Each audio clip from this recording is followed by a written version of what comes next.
छठ पूजा मुख्य तौर से सूर्य देव की उपासना का पर्व है। इस दौरान व्रती 36 घंटों का व्रत रखते हैं। पुराणों के अनुसार छठ पूजा की शुरुआत रामायण के दौरान हुई थी। रावण का वध कर जब प्रभु श्री राम और माँ सीता वनवास से अयोध्या लौटे, तब उन्होंने इस उपवास का पालन किया था। ऐसा भी मानते हैं कि कर्ण, जो सूर्य देव के पुत्र है, वह सूर्य भगवान के परम भक्त थे और पानी में घंटों खड़े रहकर अर्घ्य देते थे।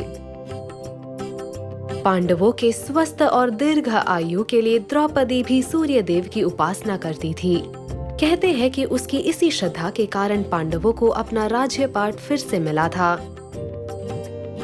इस पर्व से जुड़ी एक और पौराणिक कहानी प्रचलित है। राजा प्रियव्रत और रानी मालिनी निसंतान थे, जिस कारण वह बहुत दुखी थे।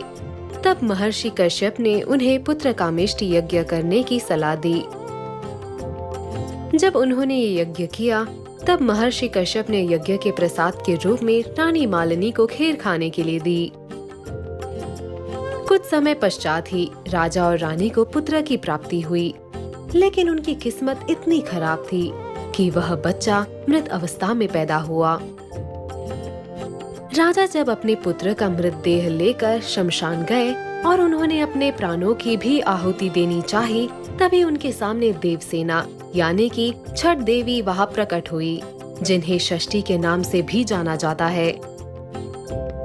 उन्होंने राजा को बताया कि अगर कोई सच्चे मन से विधिवत उनकी पूजा करे तो उस व्यक्ति के मन की इच्छा पूरी होती है। देवी ने राजा को उनकी पूजा करने की सलाह दी। इस बात को सुनकर राजा ने देवी षष्ठी की सच्चे मन से पूजा की और व्रत कर उन्हें प्रसन्न किया। राजा से प्रसन्न होकर देवी ने उन्हें पुत्र प्राप्ति का वरदान दिया। कहते हैं कि राजा ने जिस दिन वह पूजा की थी, वह कार्तिक शुक्ल की षष्ठी का दिन था और उस दिन से आज तक इस पूजा की प्रथा चलती आ रही है। आज भी लोग इस व्रत को संतान प्राप्ति और अपने घर वालों की सुख समृद्धि तथा दीर्घायु के लिए करते हैं। छठ पूजा के 4 महत्वपूर्ण दिन होते हैं। नहाए खाए। छठ पूजा का पहला दिन होता है नहाए खाए। इस दिन सबसे पहले घर की सफाई कर उसे पवित्र किया जाता है, जिसके बाद व्रती स्नान कर अपने आप को पवित्र करते हैं। स्नान करने के पश्चात वह शुद्ध और सात्विक भोजन कर व्रत की शुरुआत करते हैं। इस दिन चना दाल लौकी की सब्जी रोटी के साथ खाई जाती है। पकाए खाने को सबसे पहले व्रती खाते हैं और उसके बाद घर के बाकी सदस्य खाते हैं। खरना। छठ पूजा का दूसरा दिन है खरना। इस दिन व्रत करने वाली व्यक्ति पूरे दिन का उपवास रखती है, जिसमें ना ही वह कुछ खाते हैं, ना ही कुछ पी सकते हैं। शाम के समय गुड़ वाली खीर प्रसाद के तौर पर बनाई जाती है, जिसे रसियाओं खीर कहते हैं और जिसे पूजा करने के बाद व्रती खाते हैं। उसी रात छठी मैया के लिए चाशनी, गेहूं का आटा और घी से बनाई मिठाई ठेकुआ प्रसाद के तौर पे बनाते हैं। संध्या अर्घ्य। ये तीसरा दिन छठ पूजा का मुख्य दिन है।